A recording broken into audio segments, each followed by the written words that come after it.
Hey, it's Janet. I'm here to give you the straight goods on why you need to stay alive. I know it sucks. I know there's times when it is so dark that there doesn't seem to be an exit. I've been there. I really have. I had trauma stories as much as anybody did. And it doesn't matter. We're talking about your story now. We're talking about where you are in your life, okay? And these are the tools that help me. I hope they help you. All I can do is tell you what they are. You can choose them or not. The first step is to be aware. And by being aware, what I mean is your thoughts create your reality. When you change the way you look at things, the things you look at change. Okay? So there are two ways to go through life. Knee-jerking as a creature of happenstance, or to realize that when you take back your personal power, you are a creator of circumstance. So number one is to take full responsibility and to be aware that your thoughts are creating your world. Me again. So the first step was to be aware, to take full responsibility for your thoughts, to realize that what you were thinking is what you were creating. Now the second one might be a revelation for you, and it has to do with who do you believe? Now it could be that all your life you've been trying to fit in and trying to fit into this mold of what you think people think you should be doing, and it's not working, and it's totally driving you crazy, and it's insane. So my question to you is, like, what if you're not crazy? What if it's the world that's fucked up? Okay? So my question, or the second step is, who do you believe? Okay? Who do you believe? Okay?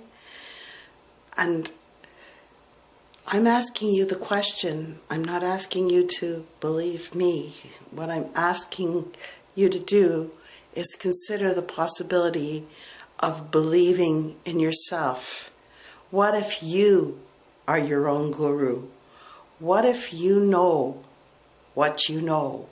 You may think what you think, but you know what you know.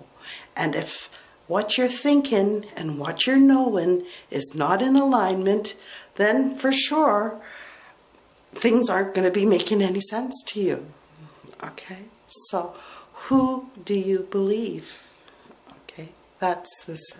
Believe in yourself. So the first two steps were be aware. You're the conscious creator of your reality.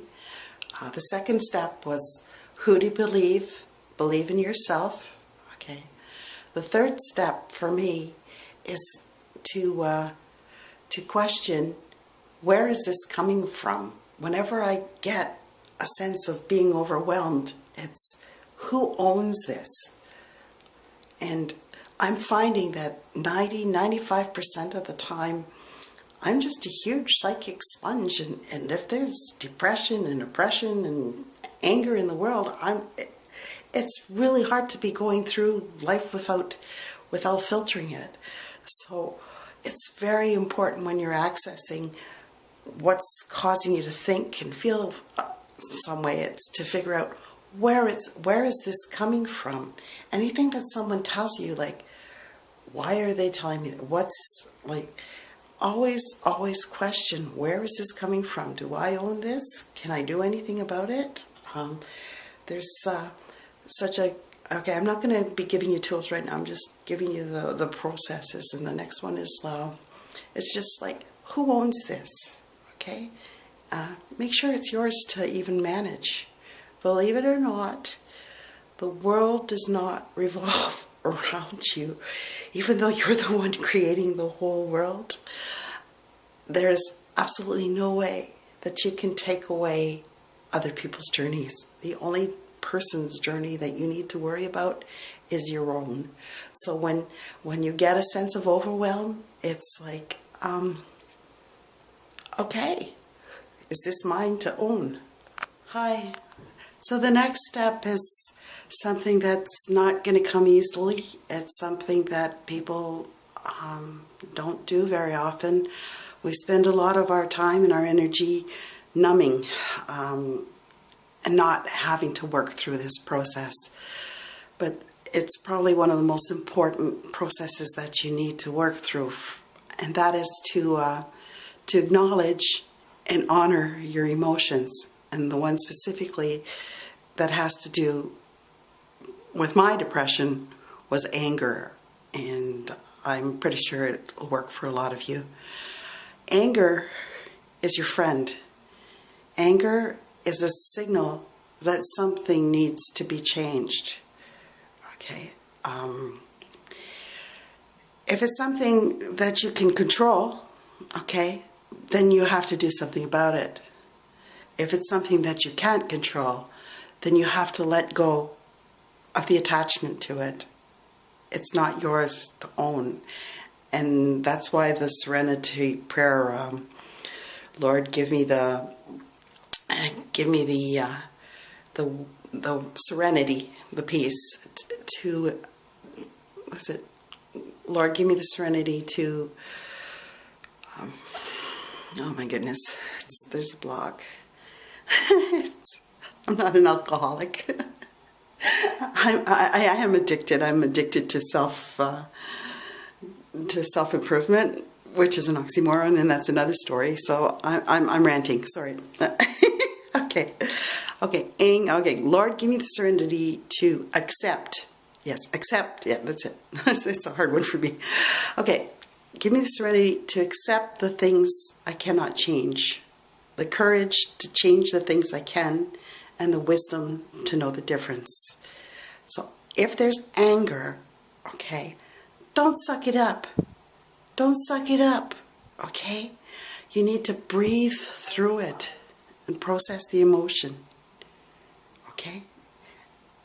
And how you do that is you just figure out what it is that's getting to you, and then don't ignore it. Don't try to numb yourself and entertain yourself. Like, occupy it and really